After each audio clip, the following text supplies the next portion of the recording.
আদম আলাইহিস সালাতু ওয়াস সালাম যে ঘটনার পরিপ্রেক্ষিতে হাওয়া আলাইহিস সালাতু ওয়াস সালামের কথায়, হাওয়া আলাইহিস সালামের কথায় যখন তিনি জান্নাতের ভিতরে নিষিদ্ধ ফল খেলেন, আল্লাহ না করেছিলেন ফল না খাওয়ার জন্য তিনি ফল খেলেন। এই ফল খাওয়ার কারণে আল্লাহ তাদের দুজনকে পৃথিবীতে প্রেরণ করে দিলেন, পাঠাইয়া দিলেন। দীর্ঘদিন পর্যন্ত পৃথিবীতে ঘুরলেন। একজনকে দিলেন জিদ্দায়, একজনকে কোথায়? জিদ্দায়। আরেকজনকে কোথায়? শ্রীলঙ্কায়। আদম আলাইহিস সালাম হলেন শ্রীলঙ্কায়, মা হাওয়াকে আল্লাহ দিলেন জেদ্দায়।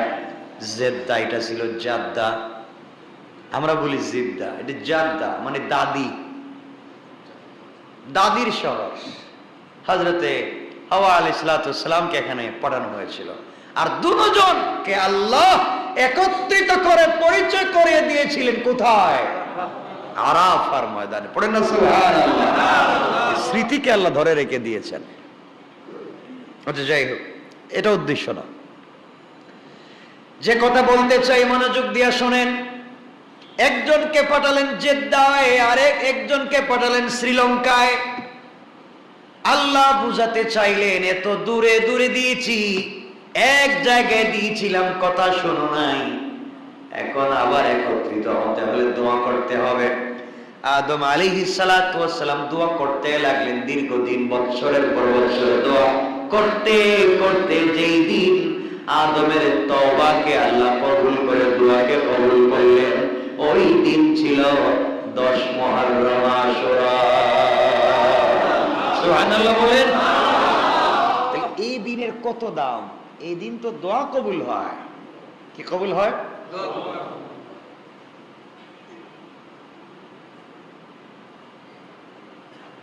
মনে রাখবেন। এজন্য আদম আলাইহিস সালাম আল্লাহর কাছে প্রার্থনা করতে লাগলেন। বর্ণনায় পাওয়া যায় 40 বছর যাবত দোয়া করতে লাগলেন। অবশেষে 10 মুহররম তার দোয়াকে আল্লাহ কবুল করলেন। তার দোয়া কবুল হওয়ার কারণে পেরেশানি মুক্ত করলেন। যেই দিন আল্লাহ পাক তার দোয়াকে কবুল করে একত্রিত করে দিয়েছিলেন, যেই দিন তার দোয়াকে আল্লাহ কবুল করলেন, আল্লাহ বললেন তোমার দোয়াকে কবুল করলাম। ওই দিন কোন দিন ছিল? কয়টা পাইলাম? মনে থাকবে তো? 3 নাম্বার ঘটনা, হযরত ইদ্রিস আলাইহিস সালাতু ওয়াস সালামকে দুনিয়া থেকে সরাসরি বেহেশতে যেই দিন আল্লাহ উঠাইয়া নিলেন। কোরআনে পাকের একটি আয়াত ব্যাখ্যা অনেকে এভাবে করে থাকেন, ইদ্রিস আলাইহিস সালাতু ওয়াস সালাম জীবিত অবস্থায় দুনিয়া থেকে সরাসরি জান্নাতে প্রবেশ করেছেন। আমি বলি নাই, সকলে বর্ণনা করেছেন। আমি বলেছি কোরআনের এই আয়াতের ব্যাখ্যা অনেকেই করে থাকেন, ঠিক আছে তো? অনেকে আবার অন্যভাবে করেন। অনেকে কোরআনের আয়াতের এভাবে ব্যাখ্যা করেন যে হযরত ইদ্রিস আলাইহিস সালাম সশরীরে জিন্দা অবস্থায় যেই দিন দুনিয়া থেকে আসমানে উঠে গিয়েছিলেন, ওই দিনও ছিল 10 মুহররম আশুরা। পড়েন সুবহানাল্লাহ।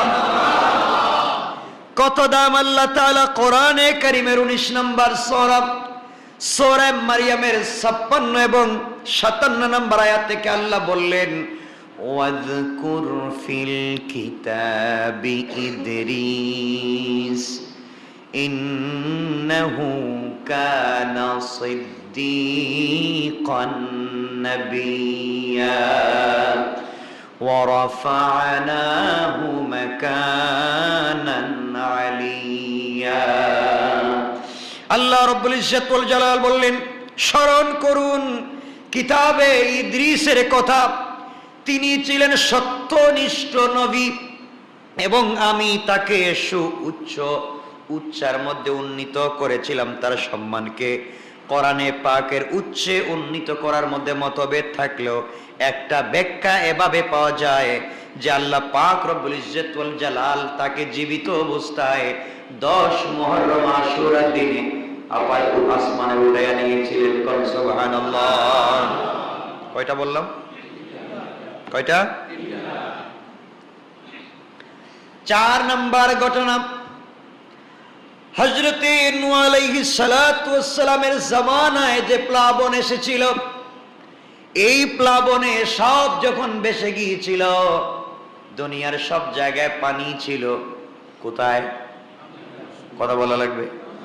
এখানে আমাদের নারিন্দে পানি ছিল নি নূহ আলাইহিস সালামের জামানায়? আর ছিল তো, সব জায়গায় পানি, গোটা সৃষ্টি জগৎ মানে জমিনের সব জায়গায় পানি।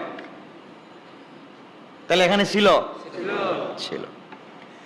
আল্লাহ বললেন গোটা পৃথিবীতে যখন আমি প্লাবন দিয়েছি নূহের জামানায়, ওই দিন নূহ আলাইহিস সালাতু ওয়াস সালামের নৌকা, তার তরি, যেই দিন তার কিস্তি যদি পর্বতে আমি বিড়াইয়া দিয়েছিলাম, যেই দিন যদি পাহাড়ের কাছে আমি তার কিস্তি ভিড়াইয়া দিয়েছিলাম, ওই দিনটাও ছিল 10 মুহররম আশুরা। সুবহানাল্লাহ, জোরে বলেন সুবহানাল্লাহ।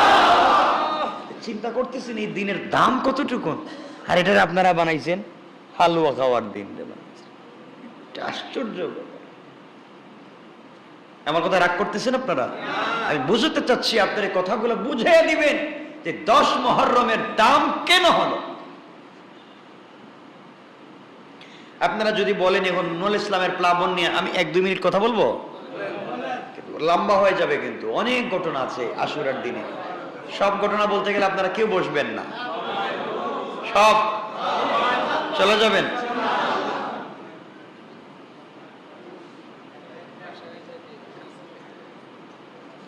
সংক্ষেপ করে করে বলছি, মনে রাখবেন। আমার মুসলমান বন্ধুগণ, গভীর মনোযোগ। নূহ আলাইহিস সালামের জামানায় মানুষ আল্লাহর ইবাদত করতে ভুলে গেল। মানুষ আল্লাহ পাকের ইবাদতকে ভুলে গিয়ে তারা মূর্তি পূজায় লিপ্ত হয়ে গেল। এ সকল মানুষকে সঠিক পথে পরিচালনার জন্য আল্লাহ তাআলা নূহ আলাইহিস সালামকে নবী বানিয়ে পাঠালেন। হযরতে নূহ আলাইহিস সালাম পৃথিবীতে আগমন করলেন।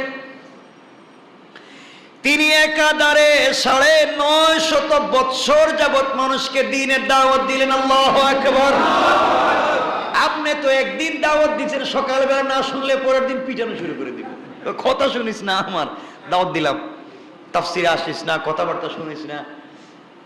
হযরতে নূহ আলাইহিস সালাম 950 বৎসরে মানুষকে দ্বীনের দাওয়াত দিলেন, কিন্তু কয়েকজন মানুষ ছাড়া 80, 83, 84, 85, 86 জন মানুষ ছাড়া কেউ মুসলমান হয় নাই। 950 বছরে কয়জন? 80-র মতো। এই অবস্থায় তারা গোটা দুনিয়ার মানুষ মিলে হযরতে নূহ আলাইহিস সালামকে নির্যাতন করতে লাগলো, শারীরিক নির্যাতন। বর্ণনায় পাওয়া যায় কাফেরেরা তাকে সারাদিন প্রহার করত, সারাদিন তাকে বেত্রাঘাত করত। কি করত? সারাদিন তাকে প্রহার করত। রাত্রবেলায় মৃত ভেবে সারাদিন যখন সূর্য উদিত হতো ওই সময় থেকে তাকে মারা শুরু করত। সূর্য ডুবা পর্যন্ত মারত। অপরাধ তিনি কালিমার দাওয়াত দিতেন, এক আল্লাহর দাওয়াত দিতেন। সন্ধ্যার পরে তারা মনে করত তিনি মরে গিয়েছেন, এই মরা মানুষ মনে করে চলে যেত। পরদিন তিনি যখন চেতনা ফিরে পেতেন তখন তিনি আবার কালিমার দাওয়াত দেওয়া শুরু করে দিতেন। সুবহানাল্লাহ। কেমন নির্যাতন! এমন মায়ের কি কেউ খাইছেন কালিমার দাওয়াত দিতে? খান নাই। এরপরে আপনাদের মতো আমাদের মতো আশিকে রাসূল আর কয়জন আছে দুনিয়ায়? নবীগণ মানুষের প্রতি স্নেহপ্রবণ হয়ে থাকেন, রাগ করেন না। মানুষ কিভাবে পরকালে কঠিন আযাব থেকে নিজেকে বাঁচাতে পারে এই জন্যে সারাদিন উম্মতের চিন্তার ফিকির করে থাকেন আম্বিয়ায়ে কেরাম। কিন্তু কাফেরের এই চরম উপকারী নবীকে চিনতে পারল না। তারা তাকে মারতে লাগলো, মাঝে মাঝে পাগল বলে কাপড় টানা হেঁচড়া করতে লাগলো, বাচ্চা কাচ্চা দিয়া তার চুল দাড়ি টানাতে লাগলো। সত্যের প্রতি আহ্বানে তারা সাড়া দিল না, বরং হাসি তামসা করতে লাগলো। অবশেষে আল্লাহর পয়গম্বর নবীকে কথা আল্লাহ তাআলা জানাইয়া দিলেন, হে পয়গম্বর, যে কয়েকজন ঈমান এনেছে তাদেরকে ছাড়া আর কোন লোক ঈমান আনবে না, মুসলমান হবে না। আপনি যতই দিনের দাওয়াত দেন, খাতামাল্লাহু আলা কুলুবিহিম ওয়া আলা সামঈহিম ওয়া আলা আবসারিহিম গিশাওয়া, আপনি যতই বুঝান, এদের দিলে মোহর মারা হয়েছে, এদের চোখে মোহর মারা হয়েছে, এদের কানে মোহর মারা হয়েছে, কান দিয়া শুনে না, চোখ দিয়া দেখে না, দিল দিয়া বুঝে না। এমন মানুষ আমাদের সমাজে আছে, সত্য দেখবার পরে মানতে চায় না, সত্য বুঝবার পরে মানতে চায় না। এরপরে ভালো মানুষকে ফাঁসাবার জন্য যারা দালালি করে, মনে রাখবেন এরা গাদ্দার আর জাহিল। আছে আল্লাহ রাব্বুল ইজ্জত ওয়াল জালাল বলছেন, যাদের দিল শক্ত হয়ে গিয়েছে, কলব নষ্ট হয়ে গিয়েছে, চক্ষু বন্ধ হয়ে গিয়েছে, থাকবার পরেও দেখে না, কান থাকবার পরেও শুনে না। আল্লাহ বললেন কোরআনে কারীমের 11 নম্বর সূরা হুদের 36 নম্বর আয়াতে আল্লাহ বললেন, ওয়া উহিয়া ইলা নূহিন আন্নাহু লাই ইউমিনা মিন কওমিকা ইল্লা মান ক্বাদ আমানা ফালা তাবতাইস বিমা কানু ইয়াফআলুন। আল্লাহু আকবার। আল্লাহ নূহ আলাইহিস সালামের প্রতি ওহী করলেন, তিনি বললেন যারা ঈমান এনেছে তারা ব্যতীত তোমার কওমের অন্য কেউ ঈমান আনবে না, সুতরাং তারা যা করে তার জন্য তুমি দুঃখিত হইও না। তারা তোমার পাঞ্জাবি ধরে টানে, গীবত শিকায়ত করে, সমালোচনা করে, সারাদিন তোমাকে পিটায়, রাত্র বেলা মরে গেছো মনে করে ফেলে দিয়া চলে যায়, তোমাকে কষ্ট দেয়, নির্যাতন করে, পাগল বলে। তুমি অন্তরের ভিতরে ব্যথা নিও না, কষ্ট নিও না, এদেরকে যাই বুঝাও না কেন এরা মুসলিম হবে না। এই কথাগুলা যখন আল্লাহ জানাইয়া দিলেন, নবীগণ তো মানুষের প্রতি স্নেহশীল, জানতে পারেন আহারে 950 বছর দাওয়াত দিলাম, এত লাখ লাখ মানুষ জাহান্নামে যাবে। তাই নূহ আলাইহিস সালাম আল্লাহ পাকের তরফ থেকে কথা জানতে পারলেন যে এই কাফেররা আর ঈমান আনবে না। তখন তাদেরকে উদ্ধারের জন্য তিনি নতুন চিন্তা করতে লাগলেন। চিন্তা করেন ভালো মানুষ কাকে বলে? যারা সারাদিন পিঠায়, রক্ত জড়ায়, পাগল বলে টানায় চেড়া করে। এখন আল্লাহ আয়াত নাজিল করার পরে একজন ভালো মানুষ চিন্তা করে এরপরেও কেমনে উম্মতকে বাঁচানো যায়। সুবহানাল্লাহ বলেন। এরপরেও চিন্তা করতেছেন কেমনে বাঁচানো যায়। তিনি দেখলেন তারা দুনিয়াতে যতদিন বেঁচে থাকবে ততদিন শুধু তাদের গুনাহই বাড়তে থাকবে না কমবে? তাদের গুনাহ বাড়তে থাকবে। আর দুনিয়ায় বেঁচে থাকলে তাদের গুনাহ যদি বাড়তে থাকে, পরকালে আযাব কমবে না বাড়বে? জীবিত থাকলে এদের বংশ বৃদ্ধি হবে। মুসলমান যে কয়েকজন আছে তাদেরকেও কোনো সময় কাফের বানিয়ে ছাড়বে। সুতরাং এই মুসলমানদেরকে আযাব থেকে মুক্ত করার জন্য, সম্পূর্ণ রক্ষা করার জন্য, কিয়ামতের দিনে কাফেরদের আযাব আর না বাড়াবার জন্য তিনি চিন্তা করতে লাগলেন কি করা যায়। তাদের দুনিয়াবী জীবনের অবসান ঘটান দরকার। তারা বেঁচে থাকলে আরো গুনাহ করবে, আরো কষ্ট দিবে, আল্লাহর রাগ বাড়বে। তাই তিনি আল্লাহ পাকের কাছে দোয়া করতে লাগলেন। তিনি বললেন কোরআনে কারীমের 71 নম্বর সূরা নূহের 26 এবং 27 নম্বর আয়াতে আল্লাহ বললেন, وقال نوح رب لا تذر على الأرض من الكافرين ديارا إنك إن تذرهم يضلوا عبادك ولا يلدوا إلا فاجرا كفارا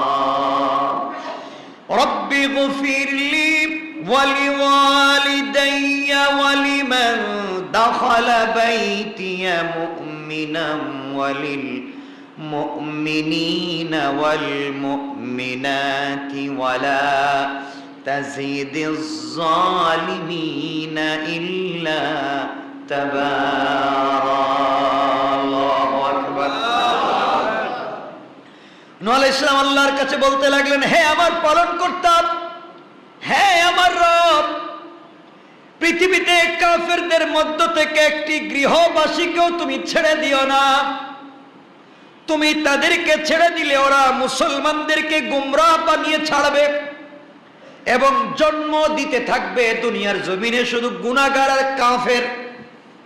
দুনিয়ার জমিনটাকে নষ্ট করে ফেলবে, শুধু গুনাহগার আর কাফের জন্ম দিবে আর মুসলমানদেরকে খতম করে ফেলবে।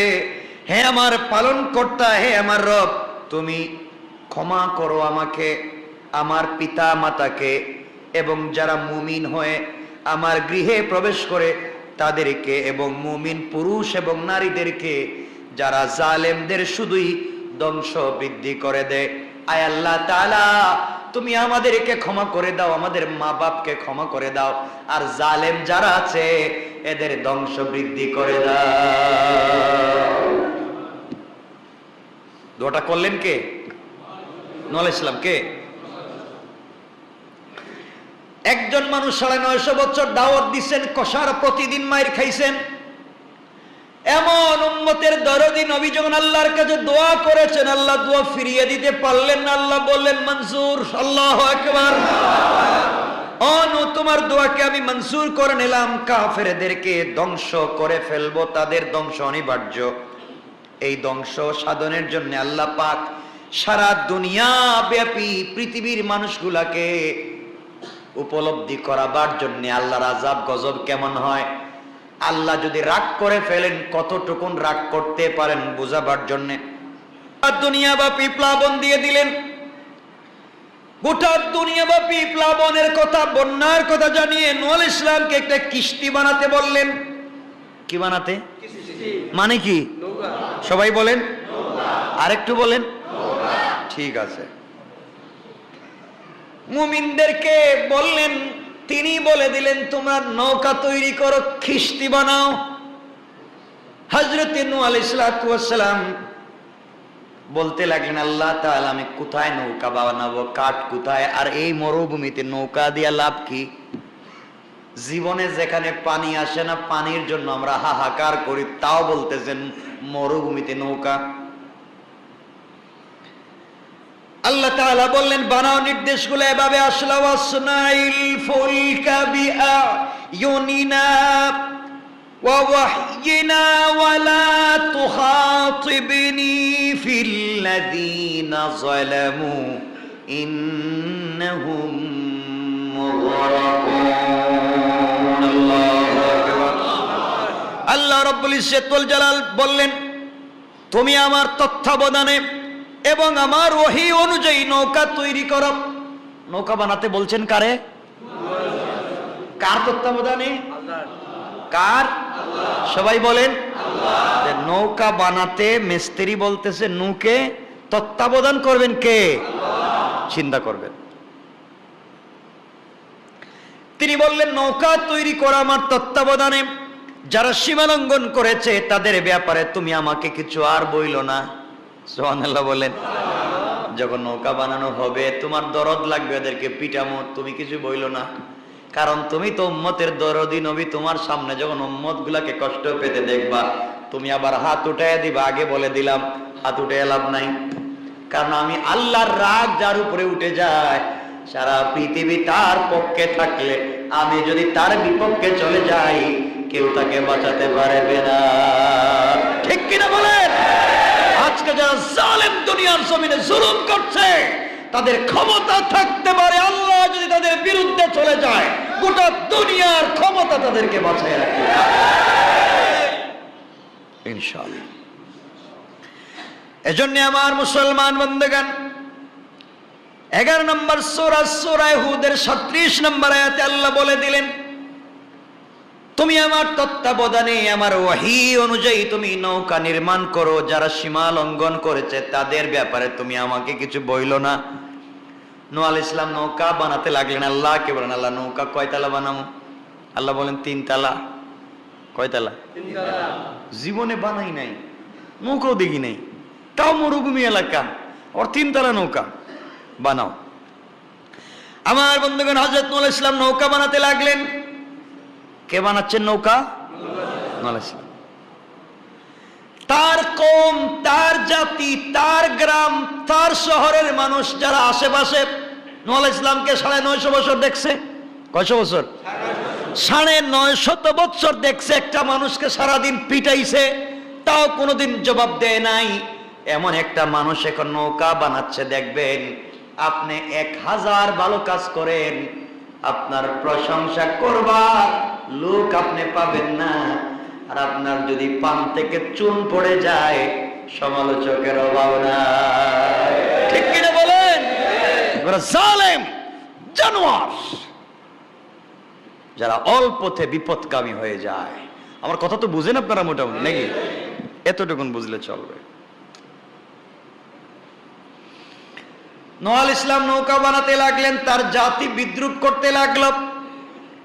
এই কথাকে আল্লাহ রাব্বুল ইজ্জত ওয়াল জালাল জানাইয়া দিলেন কোরআনে কারীমের সূরা হুদ 11 নম্বর সূরা 38 নম্বর আয়াতে আল্লাহ জানাইয়া দিলেন, ওয়ায়াসনাউল ফুলকা ওয়া কুল্লামা মাররা আলাইহি মালাউম মিন কওমিহি সাখিরু মিনহু ক্বালা ইন তাসখারু মিন্না فإنا نسخر منكم كما تسخرون। আল্লাহ রাব্বুল ইজ্জত ওয়াল জালাল বললেন, সে নৌকা নির্মাণ করতে লাগলো এবং যখনই তার কওমের প্রধানেরা তার কাছ দিয়ে অতিক্রম করতে লাগলো, তারা উপহাস করতে লাগলো। নূহ বলতো তোমরা যদি আমাদেরকে উপহাস করো, তবে আমরাও তোমাদেরকে সেই রূপ উপহাস করব, যে রূপ তোমরা আমাদেরকে উপহাস করছো। নূহ আলাইহিস সালাম জীবনে একদিন উত্তর দিয়েছেন, তিনি বললেন 950 বছর পিটাইছো, জবাব দেই নাই। তোমাদের দরদি হইয়া কত কথা বলছি, আল্লাহর দরবারে কাকুতি মিনতি করছি। এবার আল্লাহর তত্ত্বাবধানে আমি নৌকা বানাই, তোমরা আমাকে নিয়ে আবার উপহাস করছো। তাহলে শোনো, আজকে তোমরা যেইভাবে আমাদেরকে নিয়ে উপহাস করছো, তোমাদেরকে নিয়েও কিন্তু আমরা সেইভাবে উপহাস করব। সুবহানাল্লাহ। এ কথা আল্লাহ কোরআনে বলছেন না, বলেন নাই? আল্লাহ বলছেন, আমিও। আল্লাহু ইস্তাহজিউ বিহিম ওয়া ইয়ামুদ্দুহুম ফি তুগয়ানিহিম ইয়ামাউন। আল্লাহ বলছেন, যারা আমার বন্ধু বান্ধবদেরকে নিয়ে ঠাট্টা মস্করা করো, আমি আল্লাহ যদি ঠাট্টা বিদ্রুপ শুরু করে দেই, পৃথিবীর কারো ক্ষমতা নাই বিদ্রুপ থেকে তোমাদেরকে বাঁচাবে। কোন ঠিক কিনা? আমার বন্ধুগণ, তিনি বলতে লাগলেন, অদূর ভবিষ্যতে তোদের উপর তুফান আসতেছে, শাস্তি আসবে, তোমাদের উপরে তুফান আসবে, তোমাদের বন্যা আসবে, পানিতে তোমরা ডুবে মরবে। তারা বলছে, পাগলে অত শুদ্ধ করে সুন্দর করে কথা বলে, আমাদের বাপ দাদা 100 সিঁড়ি গেছে, কেউ জানে নাই মরুভূমিতে পানি আসতে, আর তুমি বলছো মরুভূমিতে বন্যা হবে। এই বলে যখন তারা উপহাস করতে লাগলো, তিনি বললেন, যদি হয়ে যায়, যদি বন্যা হয়ে যায়, যদি তুফান হয়ে যায়, আমরাও কিন্তু উপহাস করব। নবীর প্রতি তাদের বিদ্রুপের একটি বিরল ঘটনা আছে, বলবো নাকি?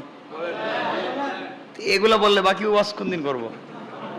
এগুলো বললে তো আমি চাচ্ছিলাম যে একদিন, যেহেতু মানে আমি সব ঘটনা আপনাদেরকে শোনায়া দিই, এক অ্যালবামে থাকবে, আপনাদের কাছে মনে থাকবে।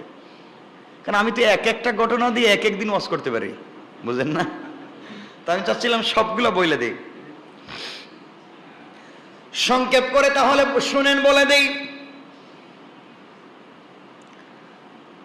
এই ঘটনার থেকে আপনার আমার শিক্ষা আছে।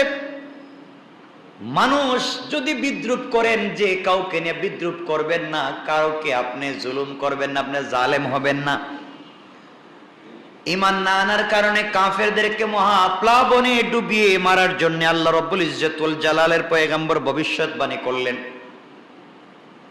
সবাই অবিশ্বাস করতে লাগলো যে মরুভূমিতে নৌকা চালানো যায়, বুঝতে পারলাম না।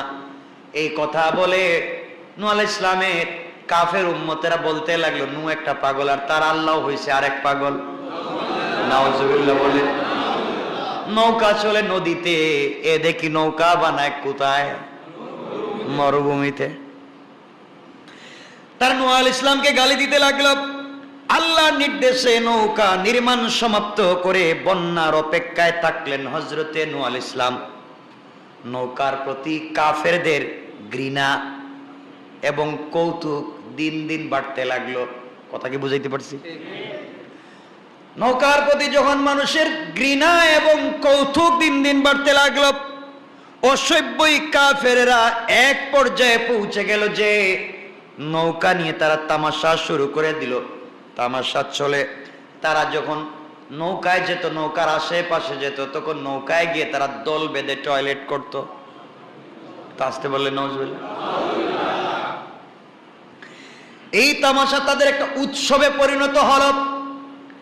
তারা বিভিন্ন এলাকায় মানুষ পাঠাইয়া খবর দিত, গুড়া পাঠাইয়া খবর দিত, আসো নূহের নৌকায় টয়লেট করো, বলে নাউজুবিল্লাহ।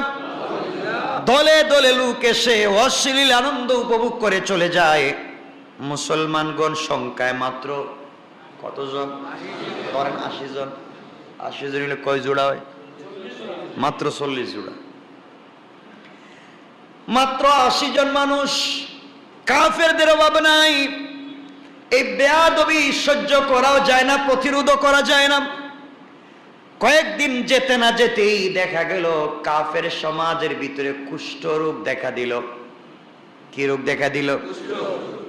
কুষ্ঠ রোগ দেখা দিল। দেহের ভিতরে ঘা হওয়া শুরু হলো। ঘাড় সরে না, যতই চিকিৎসা করা হয় তত ঘা তো কমে না, বরং বেড়ে যায়। ঘা দিয়েছেন কে? কোন ওষুধে কাজ হয় না। কষ্ট সহ্য করা যায় না, পুরা দেশে হাহাকার। শুধুমাত্র কুষ্ঠ রোগ হয় নাই 40 জন মানুষের, আর আসতে কোন না 80 জন। 40 জন পুরুষ, 40 জন নারী হইতে পারে। 80 জোড়া, 40 জোড়া, আর একজন নূহ আলাইহিস সালাম। পুরা দেশের ভিতরে হাহাকার, পুরা দুনিয়ায় হাহাকার। সবার মধ্যে শুধু কুষ্ঠরোগ দেখা দিয়েছে। একদিন একটি লোক নৌকায় গেল, কেউ বলছেন একজন বৃদ্ধা মহিলা অথবা বৃদ্ধ পুরুষ, যে কেউ হোক। এই বৃদ্ধ মানুষ হাঁটতে পারে না, বিছানায় পড়ে আছে, কুষ্ঠরোগে পচে গিয়েছে। তাও তারে 2, 4, 5 জন দইরা নিয়ে যাচ্ছে ওখানে টয়লেট করাবার জন্য। চিন্তা করতেছেন? আপনারা বুঝতেছেন কত বড় জালেম? তাও কিছু লোক ধরে নিয়ে যাচ্ছে ওখানে টয়লেট করবার জন্য। ওখানে যাওয়ার পরে দেখে 3 তলা নৌকা কানায় কানায় ভর্তি। মানে বুঝতেছেন কি কাজ করছে? ওই বেচারা বৃদ্ধা মানুষ আবার শরীর অসুস্থ, তাকে যখন বসিয়ে দেওয়া হয়েছে টয়লেট করবার জন্য, পা ফসকে একবারে হেড অফিসে গেছে। হেড অফিস পা ফসকে যখন নৌকার ভিতরে ঢুকে গেল, পুরা টয়লেটের ভিতরে হাবুডুবু খেতে লাগলো। কোন রকমের টাইনা টুইনারে উপরে উঠাইল। সবাই উঠাইয়া যখন তারপর বাড়িতে নিয়ে তার গা থেকে ধুয়ে মুছে সবকিছু পরিষ্কার করে দিল, পরিষ্কার করে দেখে তার শরীরে আর কুষ্ঠ রোগ না। আসতে বললেন? যে রোগের চিকিৎসা দুনিয়ার জমিনে নাই, সে রোগ সারা শরীরকে খেয়ে ফেলেছে। সে রোগ এখন দূর হয়ে গেছে, বেচারা সম্পূর্ণ সুস্থ। সকাল বেলায় প্রতিবেশীরা তাকে দেখতেছে, সব থেকে বেশি অসুস্থ ছিল, সে সুস্থ হয়ে গেল। জিজ্ঞাসা করলো কোন ঔষধ ব্যবহার করলে, কোন মেডিসিন ব্যবহার করলে সুস্থ হলে? সে বলল আসলে মেডিসিন না, পা ফসকে পড়ে গেছিলাম। পা ফসকে নৌকার ভিতরে পড়ছিলাম, হেই বরকতের টেলায় সুস্থ। এখন সবাই মনে করছে তাইলে আরেকটু দেখা যাক, আরেকজন রে নিয়ে গেছে, এমন অসুস্থ ভিতরে ঢুকাইছে, আবার বাইর করছে। চিন্তা করতেছেন? ওই যে নূহ আলাইহিস সালাম বলছিলেন আমরা হাসবো, মনে আছে আপনাদের? নূহ আলাইহিস সালাম বলছিলেন কি আমরা উপহাস করব? এই যে আরম্ভ হয়ে গেল। এজন্য যে কাউকে নিয়ে উপহাস করতে যায়েন না। একজন 1000 ভালো কাজ করার পর একটা খারাপ কাজ হয়তো করেছে, তাকে উপহাস করবেন না। সে যদি মাসলুম হয়ে যায়, আল্লাহ আপনাকে উপহাসের পাত্র বানায়। মনে রাখবেন। যখন এই লোকটাও সুস্থ হয়ে গেল, পুরা দেশের মানুষ বালতি নিয়া, প্লেট নিয়া, জগ নিয়া, ডেগ নিয়া, যা পায় তা নিয়ে দৌড়ায়। কই যায়? নৌকায় যায়। নৌকায় যায়, এতদিন তারা যায় কেন জমা করছিল তা বরকত মনে করে বাড়িতে নিয়ে আসে। মাথা থেকে পা পর্যন্ত মালিশ করতে লাগে। যারাই শরীরে লাগায় তারাই সুস্থ হয়ে যায়। কৌশল করছেন কে? এজন্য আমার আল্লাহ কোরআনে কারিমে বলছেন, আমি যদি কৌশল করি শয়তানি ঠিক করি। আল্লাহ বললেন, ওয়া মাকারু ওয়া মাকারাল্লাহ ওয়াল্লাহু খায়রুল মাকিরিন। আমি যখন কৌশল শুরু করব, তোমরা জানো না কি করতে পারি। আমার কৌশল তো তোমাদের চাইতে আরো বড়। এখন সবাই আনতে লাগলো নিজের বাড়িতে। নূহ আলাইহিস সালাম আল্লাহকে বলছেন, আল্লাহ এই যে কাজ করলো, 3 তলা যে ভরলো, এটা পরিষ্কার করব কেমনি? আল্লাহ বলেন, ব্যবস্থা আমি করব, যেহেতু এইটা নৌকা বানাতে দায়িত্ব দিয়েছি তোমাকে। আর আল্লাহ কি করতেছেন? তত্ত্বাবধায়ক। আমি যেহেতু নৌকার তত্ত্বাবধায়ক, আমি তারা যাই করুক না কেন পরিষ্কারের ব্যবস্থা করবো আমি। আমরা যদি আল্লাহর গোলাম হয়ে যাই, যত মানুষ আমাদেরকে গালি দেখ না কেন, আমাদের আল্লাহ কিন্তু ছেড়ে দিবেন না।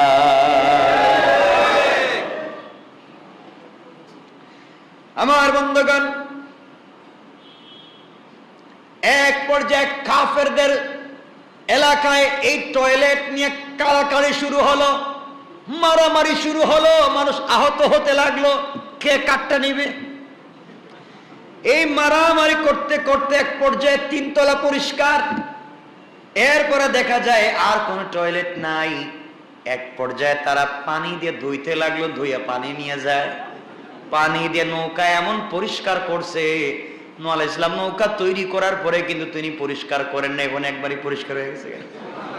সুবহানাল্লাহ বলে ধোয়া মোছার কাজ করে ফেলল। তারা দেখে নৌকা ধুইয়া পানি নিলেও রোগ আরোগ্য হয়ে যায়। সুবহানাল্লাহ বলেন।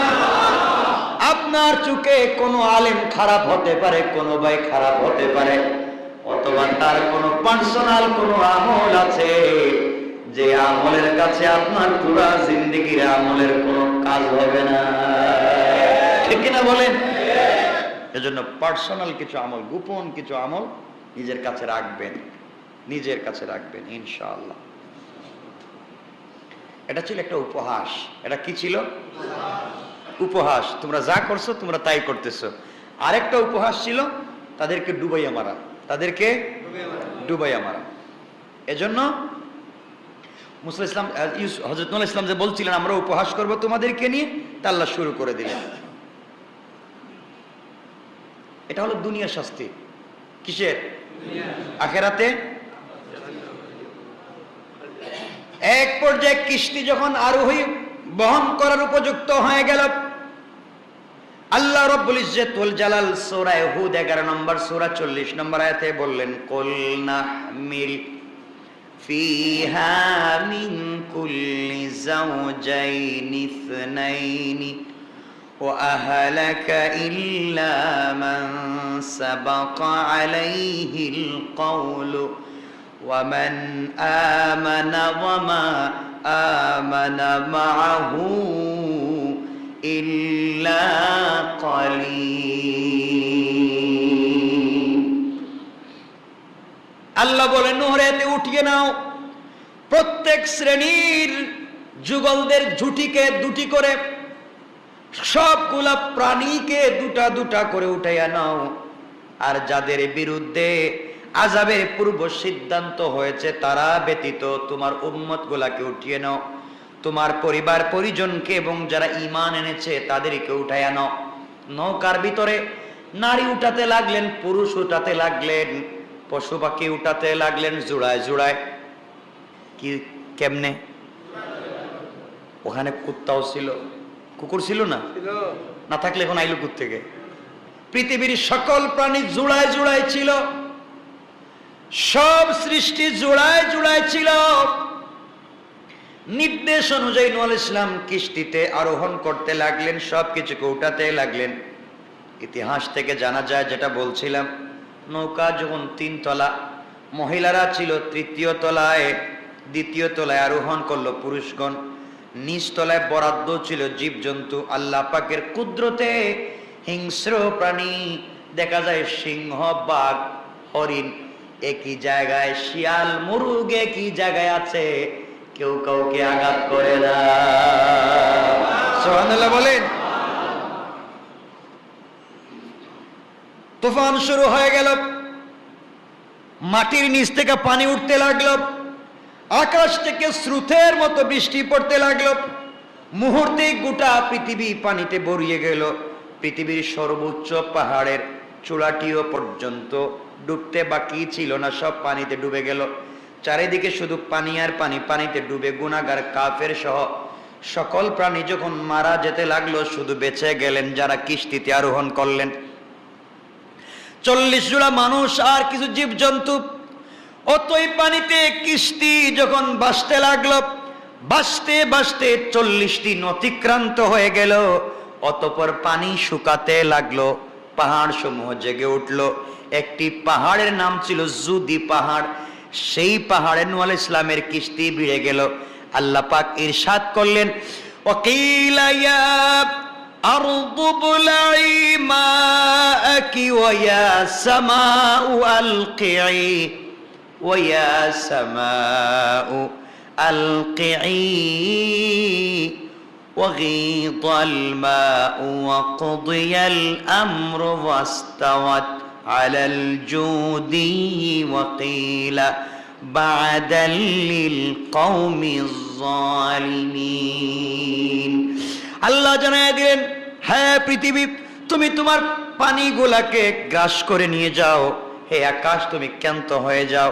এরপর বন্যা প্রশমিত হলো, কাজ সমাধা হলো। নৌকা যদি পর্বতে পাহাড়ের কাছে আরোহণ হলো, যদি পাহাড়ের কাছাকাছি ভিড়ল, গোটা পৃথিবী ধ্বংস হয়ে গেল। যেদিন যদি পর্বতের কাছে নূহ আলাইহিস সালামের নৌকা ভিড়েছিল, তাদেরকে যেদিন আল্লাহ বাঁচাইয়া দিলেন প্লাবন থেকে, ওই দিন ছিল 10 মুহররম আশুরা।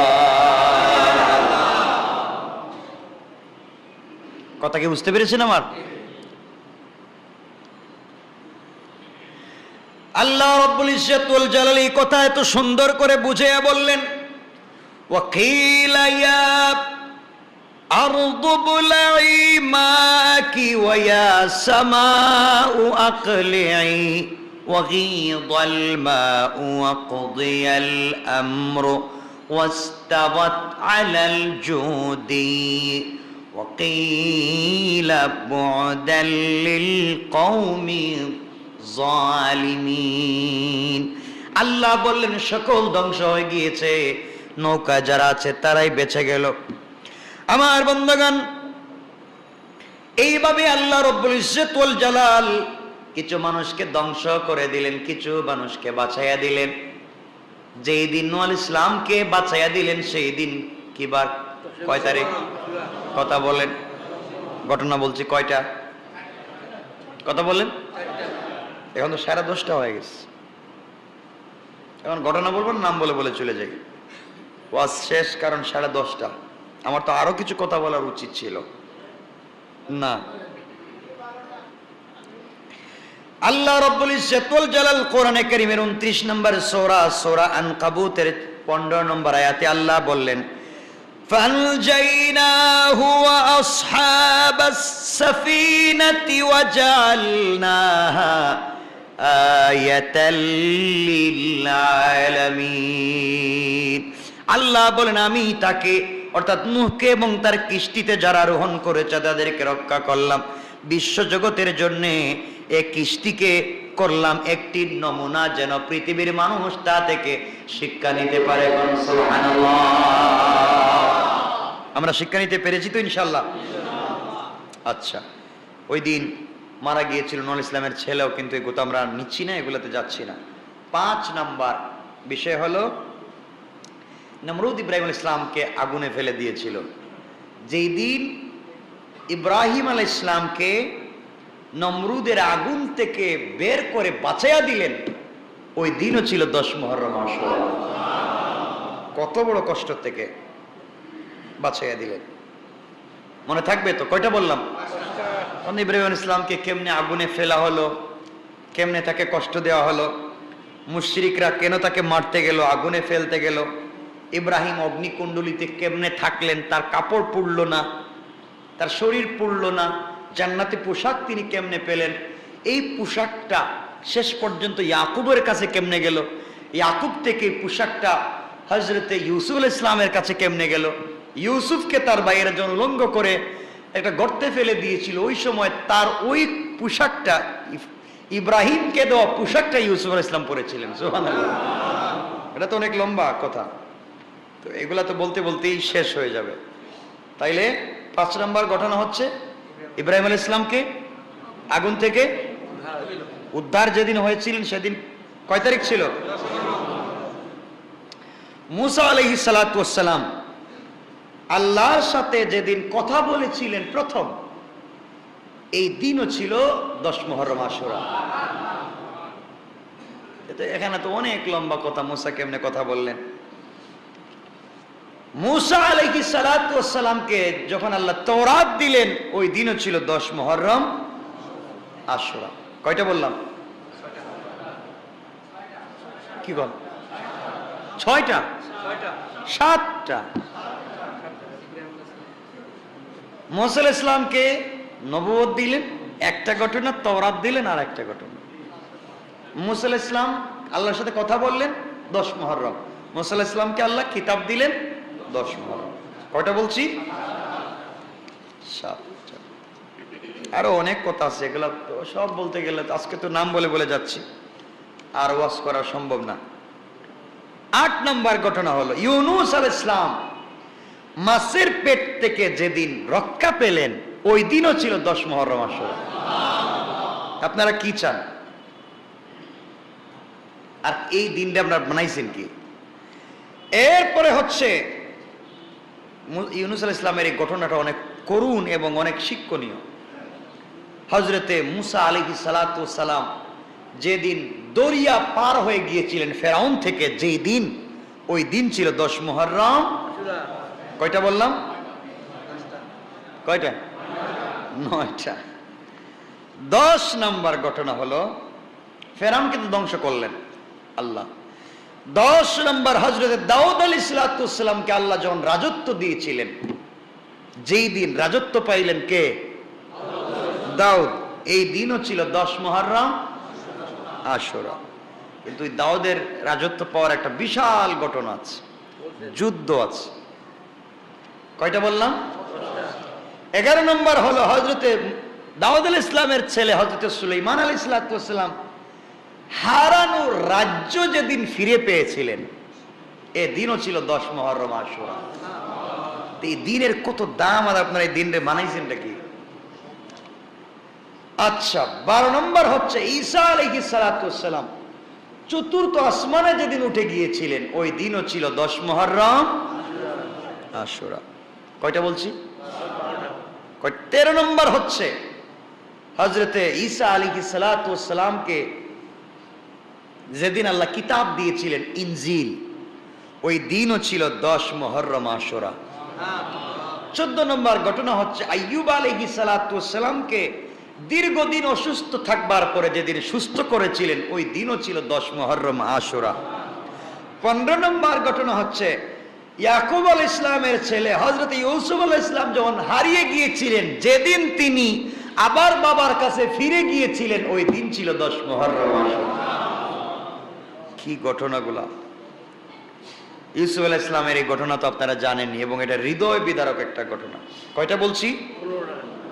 16 নম্বর ঘটনা হচ্ছে এই পৃথিবী আল্লাহ যেদিন সৃষ্টি করেছেন, এই দিনও ছিল 10 মুহররম আশুরা। পৃথিবী কয়টা বলছি? 17 নম্বর হচ্ছে এই পৃথিবীতে যেদিন প্রথম বৃষ্টিপাত হয়, এই দিনও ছিল 10 মুহররম আশুরা। 18 নম্বর হচ্ছে এই পৃথিবীতে যেদিন কিয়ামত সংগঠিত হবে, ওই দিন 10 মুহররম। শেষ ঘটনা 19 নম্বর। কোন নম্বর? হযরতে হুসাইন রাদিয়াল্লাহু তাআলা আনহুকে কারবালার প্রান্তরে যেদিন শহীদ করা হয়েছিল ওই দিনও ছিল 10 মুহররম আশুরা। তো এত এত এত এত ঘটনার কারণে এই দিনের দাম অনেক অনেক অনেক গুণ বেশি। যে কোনো কারণে এই দিনের দাম বেড়ে যায়নি। সুতরাং এই দিনে আমরা রোজা রাখবো।